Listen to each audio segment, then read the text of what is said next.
February of this year, he was elected the General Secretary of the Presbyterian Reformed denomination in Cuba. Some of his friends now playfully refer to him as the Presbyterian Pope in Cuba. He is a pastor, he's a great Bible teacher, and he's somebody who loves the Lord. He tells me that he now has more family living in the United States than in Cuba. And this is his 8th trip here, 8th trip. And he may even be back in September for another purpose that's involved with the denomination here. But one of the things I will say to you is he is nearing the end of 2.5 weeks of travel in the United States. I'm sure he is exhausted. No, I'm dead. You're dead. Dead. We're going to have a resurrection right here, okay? Maybe. Yeah. And by the way, if you'd like to talk to him further or want to ask him questions, I want to invite you to come Tuesday evening. The Fab Tuesday dinner will feature Pastor Adalberto will be here, as well as members of our team reporting from their trip to Cuba. Brother, we're so glad to have you, and blessings. Thank you. And welcome to you. Yeah. Good to have you. Let's say welcome. Let's say welcome. ¿Ya está listo? Bueno, muchas gracias por esta invitación y por tenerme aquí esta mañana. Thank you very much for having me here. I think that's what he said. I couldn't hear him. He's turned the other way, and he's got allergy problems. Uno de los mandamientos dice que uno no debe robar. Again, I didn't Un hear that. mandamiento dice que no se puede robar.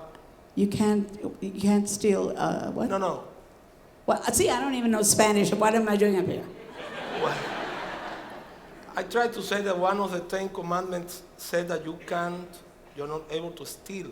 There you go. See, you can do it all by Pero- yourself. Yay! Pero Yay! But, estoy pensando en robarme toda esta banda y llevármela para Cuba. oh, he's thinking about taking the whole band to Cuba. Are you all ready to go? Vamos a escuchar con atención la lectura de la Biblia para tener la reflexión del día de hoy. This morning we're going to focus on chapter 12 in the Acts of the Apostles, verse 1 through 19. So I can figure this out. Okay. It was about this time that King Herod arrested some who belonged to the church, intending to persecute them. He had James, the brother of John, put to death with a sword. When he saw that this pleased the Jews, he proceeded to seize Peter also. This happened during the Feast of Unleavened Bread.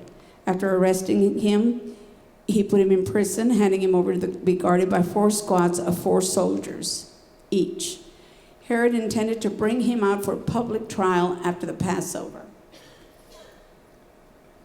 So Peter was kept in prison, but the church was earnestly praying to God for him. The night before Herod was to bring him to trial, Peter was sleeping between 2 soldiers, bound with 2 chains, and sentries stood guard at the entrance. Suddenly an angel of the Lord appeared, and a light shone in the cell. He struck Peter on the side and woke him up. "Quick, get up," he said, and the chains fell off Peter's wrists. Then the angel said to him, "Put on your clothes and sandals," and Peter did so. "Wrap your cloak around you and follow me," the angel told him. Peter followed him out of the prison, but he had no idea that what the angel was doing was really happening. He thought he was seeing a vision. They passed the first and second guards and came to the iron gate leading to the city.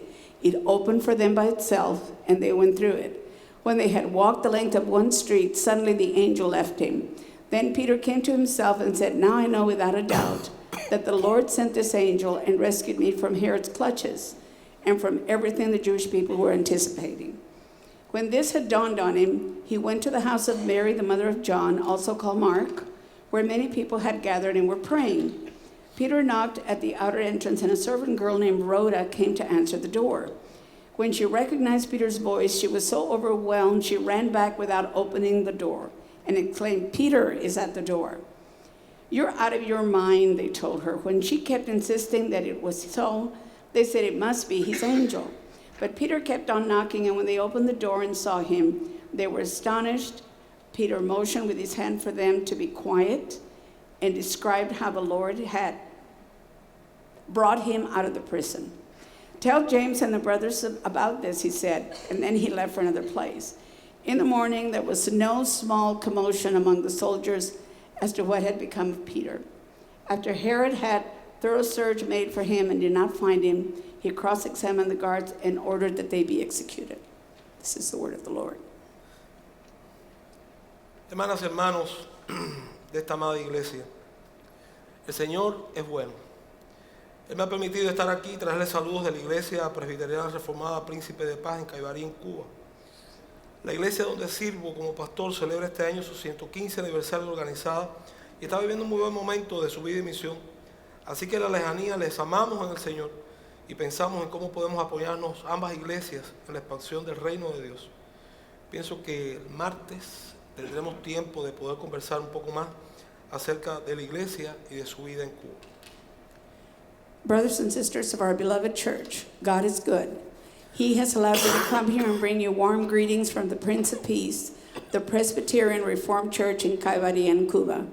The church where our service pastor is celebrating its 115th anniversary and is experiencing an important moment in its life and mission. And from that faraway place, we send God's love as we think of ways we can help each other to expand the kingdom of God. I know that at some time we will have time to talk, and hopefully on Tuesday, if you all come, that can continue, about the life of the church in Cuba. Hemos leído un texto del libro de los Hechos de los Apóstoles. Algunos comentaristas dicen que este libro debe tener otro nombre. Hay quienes piensan que se debe llamar Hechos de Pablo y de Pedro, pero me gusta más lo que dicen algunos estudiosos. Estos estudiosos dicen que debe llamarse el libro de Hechos del Espíritu Santo, porque es el Espíritu el verdadero y gran protagonista de este libro que nos dice de la vida, las tensiones, los sufrimientos, pero también de los éxitos de la iglesia de los primeros tiempos. We have just finished reading a text from the book of the Acts of the Apostles, and some scholars have thought this book ought to have a different name.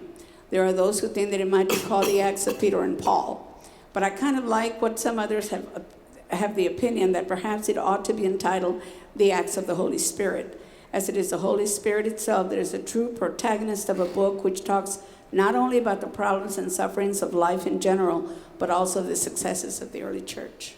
Algunas veces pensamos que la iglesia de los primeros tiempos vivió sin problemas, porque estaba más cerca de la presencia terrenal de Jesús.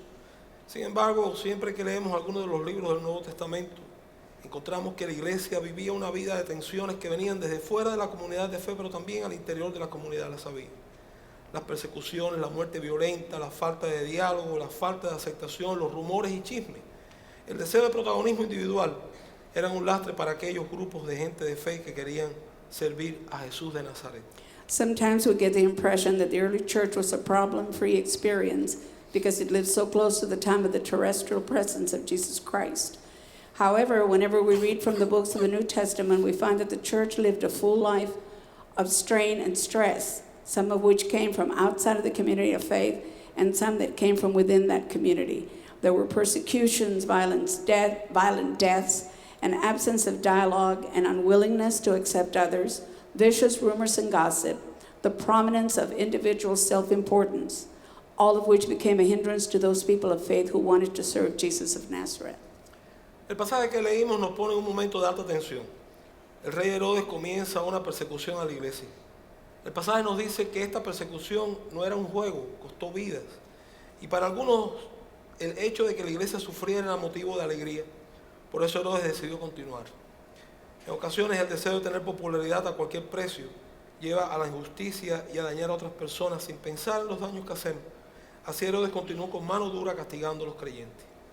The biblical passage we just read places us at a time of high tension as Herod begins to persecute the church. The passage reveals that this persecution was no game. It cost lives, and Herod, encouraged by those who wanted to see the budding church suffer, continued with the persecution. Sometimes in our desire to be popular at any price and in our thoughtfulness about the damage and hurt we can cause, we become unjust and hurtful toward others. So Herod continued to rule with an iron fist as he punished the believers. Pedro fue puesto en la cárcel, listo para ser ejecutado, pero como era la fiesta de los panes sin levadura, no se podían hacer ejecuciones. La cárcel era un lugar de máxima seguridad. Cadenas, guardias, rejas hacían imposible que el preso escapara. La seguridad humana era formidable. El relato bíblico nos habla de que un ángel entró en la cárcel y liberó a Pedro. Pero fíjense, para ser liberado Pedro tuvo que prepararse. Tuvo que ponerse las sandalias, ponerse su capa y estar dispuesto a confiar en alguien a quien no conocía.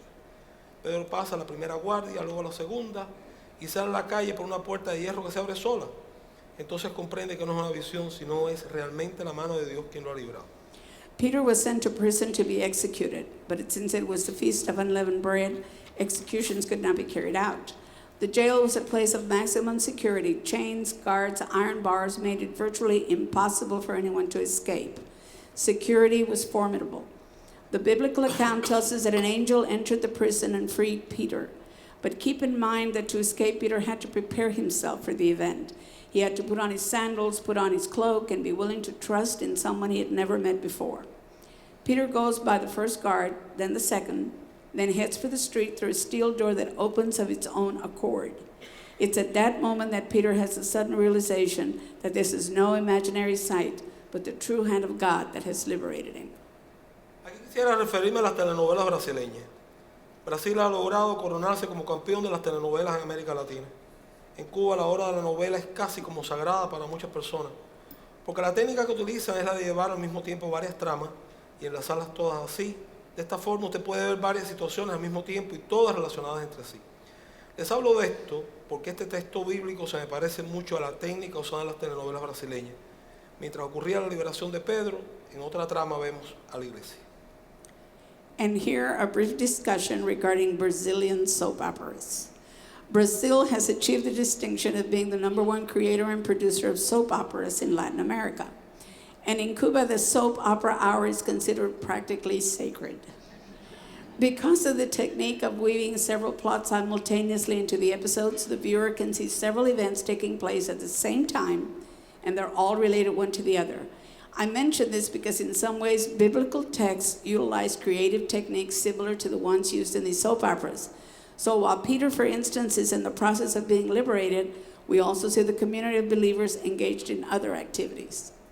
¿Qué estaba haciendo la iglesia en casa de Juan Marcos? Pues orando por la liberación de Pedro. Allí estaba la comunidad de fe confiando en que con su oración las cosas cambiaran y cambiaron. Lo único es que cuando Pedro llega a la puerta de la casa, la fe se derrumba. Una muchacha llamada Rhoda sale a abrir la puerta. Cuando oye que llama y cuando ve que es Pedro y se lo dice a la iglesia, la respuesta que recibe es muy interesante. Oye, Rhoda, estás loca. Mira, Rhoda, eso no es Pedro, es un fantasma. Quiero que imaginemos la situación. Pedro fuera tocando a la puerta, muerto de miedo y temiendo ser puesto en la cárcel de nuevo, y la iglesia dentro de la casa discutiendo sobre fantasmas. And what was the community of believers doing at the very moment in John's house?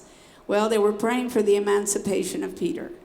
They were gathered together in faith, trusting that their prayers would bring about change, and it worked. The only thing is when Peter comes to the door of the house, faith appears to take it on the chin this time, because as you recall, when Rhoda informs those inside that Peter was standing at the gate waiting to come in, she gets a very strange response from the gathered faithful. Hey, Rhoda, they say, are you mad? That can't be Peter, it must be his ghost. So just imagine this situation for a second. Peter is outside the gate knocking at the door, deathly afraid and fearing he might be put back in jail, and his followers are inside the house arguing about ghosts. Of course, once they are convinced it is Peter, they open the door for him, and it tells them the story of his escape, gives them some words of advice, and proceeds to another place. Herod, meantime, arrogant and his pride wounded, puts to death the sentries who had guarded Peter. Este pasaje tiene muchas cosas interesantes para nosotros y quiero señalarlas una a una. The passage that we read this morning has many interesting points that apply to us, and I would like to point them out to you one at a time. La primera, para ser cristianos debemos ser personas libres. Hay quienes piensan que por estar fuera de una cárcel ya son libres, pero la realidad es que las peores cárceles son las construidas por nosotros mismos, con nuestros temores, orgullos, doble moral, hipocresías, autosuficiencias y mentiras. No se puede ser iglesia sin ser libres. ¿Y cuántas veces la iglesia ha sido prisionera de sus propios beneficios, comodidades, falta de solidaridad, falta de escucha a los lamentos de otras personas? Necesitamos, como Pedro, sentir el llamado de Dios a ser libres, que caigan las cadenas que nos atan a nuestro yo. Pero para esa libertad debemos estar preparados. Debemos ponernos en el calzado de la confianza, usar la capa de la esperanza, pero sobre todo estar dispuestos a caminar hacia lo desconocido confiando en aquel que nos liberó. La desconfianza se ha convertido en la cárcel para muchos cristianos y por tanto para la iglesia. ¿Quién iba a decirle a la iglesia en Cuba en los años 60 y 70 del pasado siglo que iba a tener la vida que tiene hoy? Solo la confianza de quienes se quedaron en la iglesia. Algunas veces una sola persona nos hace ver presente. ¿Quién iba a decirle a la iglesia cubana que iba a poder entrar a las cárceles a hacer trabajo de capellanía? Solo la confianza de quienes siempre trabajaron por obtener ese derecho lo confirma. ¿Quién iba a decir que nuestros países tendrían relaciones diplomáticas como vecinos y no como rivales o enemigos? Solo la confianza de quienes contra todo pronóstico oraban y luchaban para que eso ocurriera. Libertad y confianza deben ir juntas. Una iglesia libre es una iglesia que confía. First, to be Christians, we need to be free people. There are those who believe that because we are not in prison, we are therefore, by definition, free. But the reality is that some of the worst prisons are the ones we construct for ourselves, with our fears, our pride, our double standards, our hypocrisies, and our lies, and our false sense of self-sufficiency. We cannot be a community of Christians without being free first. Look at how many times the church itself has failed in this regard and has been a prisoner of its own business interests, its own comforts, its lack of solidarity, and has been a prisoner of its own business and its unwillingness to hear the cries of others. Like Peter, we need to feel God's calling to be free, to loosen the chains that tie us to the proverbial me in our lives. But to achieve that kind of freedom, we need to embrace the hope and trust that's implicit in God's calling and be willing to walk along an unfamiliar path, trusting in the one who will liberate us. Distrust and suspicion have become jails for many Christians, and by extension, for the church. Who could have predicted to the faithful in the 1960s and 70s that the Presbyterian Church in Cuba would have the life that it has today? Those who had faith and struck it out, however, even if it was just one person, are witnesses to this occurrence. Who could have foreseen back then that the church today would be allowed to enter Cuban prisons and do missionary work there? Yet the faith of those who struggled and fought to get this right can affirm that it is so. Who could have predicted back then that our two countries, Cuba and the United States, might have diplomatic relations today not as rivals or enemies, but as good neighbors? Again, the faith of those who against all odds prayed and fought for this to happen can attest to this. Freedom and faith go hand in hand. A free church is a church which has faith. Como segundo aspecto, quisiera resaltar las dos puertas que aparecen en el relato, una de hierro y otra de madera.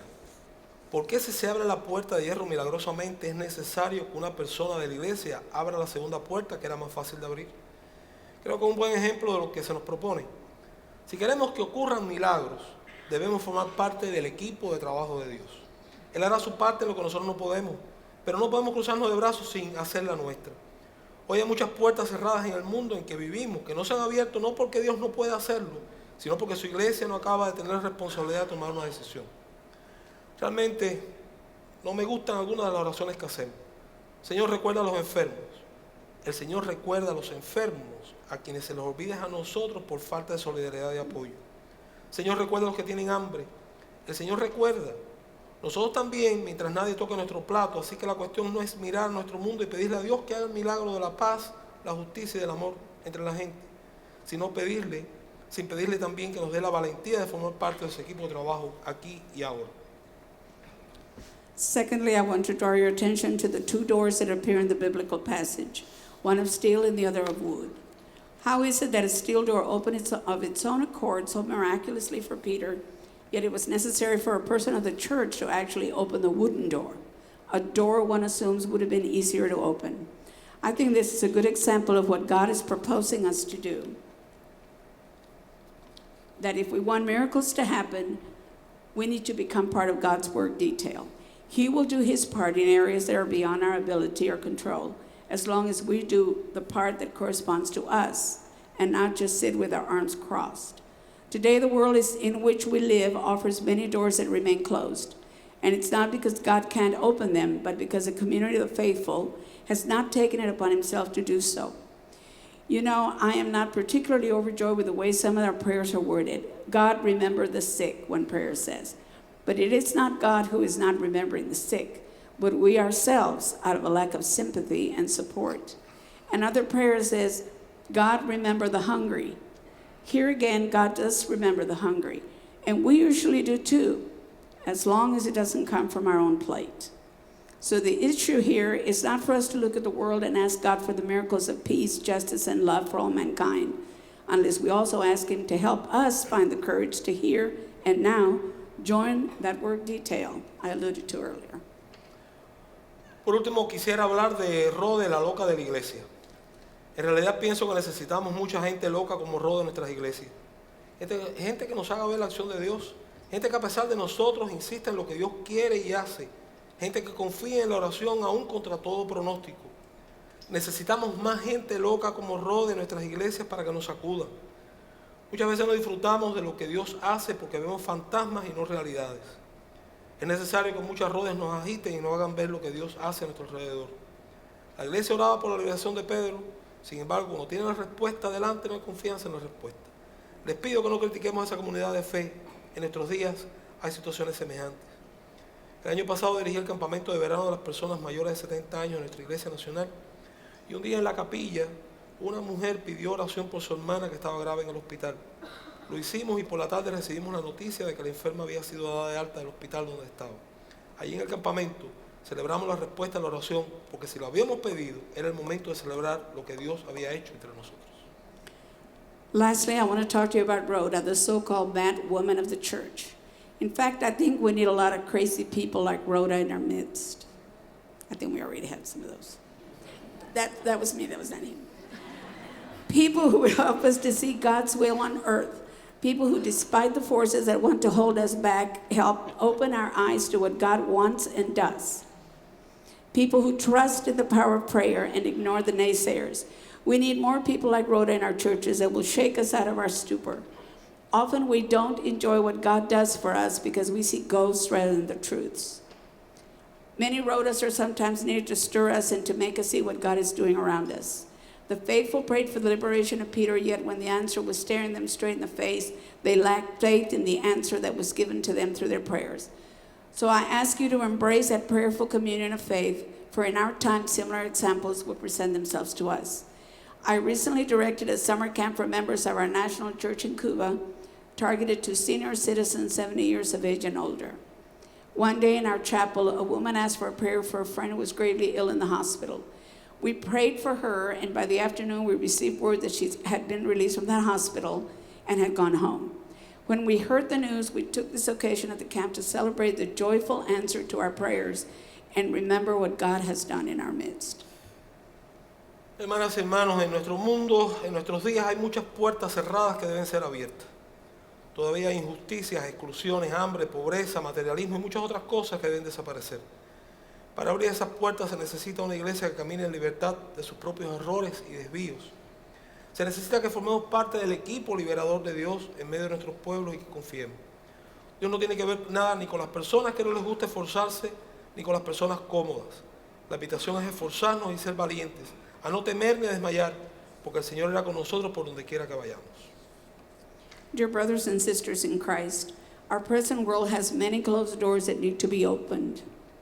Today there are injustices, exclusions, hunger, poverty, materialism, and many other problems that we would like to have disappear. In order to open those doors, we need a church that is liberated from its own errant ways, that we form part of God's liberating force among his people, and that we have faith. God will probably have a difficult time dealing with those who won't make the effort or who are self-satisfied. The invitation is for us to make an effort and be courageous and to trust that God will be with us on that journey. Quiero terminar haciendo esta historia. En un bosque había un gran fuego, las llamas consumían los árboles y a la entrada de ese bosque estaban un león, una jirafa y un elefante, contemplando con horror el panorama. Ninguno de estos tres grandes animales se atrevía a hacer nada. El león, como era el rey de la selva, no quería arriesgar su poder. La jirafa, como tenía el cuello largo, sabía lo complicado de la situación, ella lo veía todo muy bien. El elefante pensaba en cuidarse a sí mismo. Era lento y debía cuidar su pellejo ante el peligro. Mientras estos tres grandes animales miraban cómo el fuego seguía consumiendo el bosque, un pequeño pajarito iba hasta un lago cercano y en su pico traía 2 o 3 gotas de agua y las arrojaba al fuego. Luego de un rato los 3 animales grandes no soportaron más el ir y venir del pajarito y le preguntaron: oye, ¿qué estás haciendo? El fuego es demasiado para ti. Mira, nosotros estamos mirando y sabemos que es peligroso. El pajarito detuvo su trabajo por un momento y le respondió: yo lo sé, pero mientras ustedes miran, yo hago lo que puedo. Undoubtedly, the task will not be easy, but I want to conclude by telling you the story. There was a great fire in a forest jungle, and the flames were consuming all the trees. At the entrance to that forest, there was a lion, a giraffe, and an elephant watching the fiery panorama. The lion, being the king of the jungle, did not want to jeopardize his power. The giraffe, with its long neck, was able to understand the complexities of such a situation and decided that things were not as bad as they seemed. The elephant thought it best to take care of himself, as he was slow and felt that first and foremost he had to protect his sensitive skin from the dangerous fire. While these 3 animals looked on and witnessed how the fire continued to consume the forest, a little bird flew to a nearby lake and with its beak brought a few drops of water to throw onto the fire. After a short while, the 3 large animals couldn't stand to see the little bird fly back and forth from the lake, and they said, "Hey, what are you doing? This fire is too much for you. We know because we can see it, and it looks very dangerous." The bird stopped his work for a moment and answered them, "I know, but while you look on and do nothing, I am doing what I can do." Hermanas y hermanos, nuestro mundo necesita de una iglesia que haga lo que pueda, no una iglesia de espectadores cómodos, sino una iglesia que luche como pueda y con las herramientas que tenga para lograr apagar los fuegos que nos rodean. La invitación está hecha. Si alguna puerta queda por abrir, preguntémonos por qué. Brothers and sisters, our world needs a church which will try to do what it can, not a world of comfortable spectators, but a church which will strive for what it can with the tools it has available to put out those fires that surround us. The invitation has been made.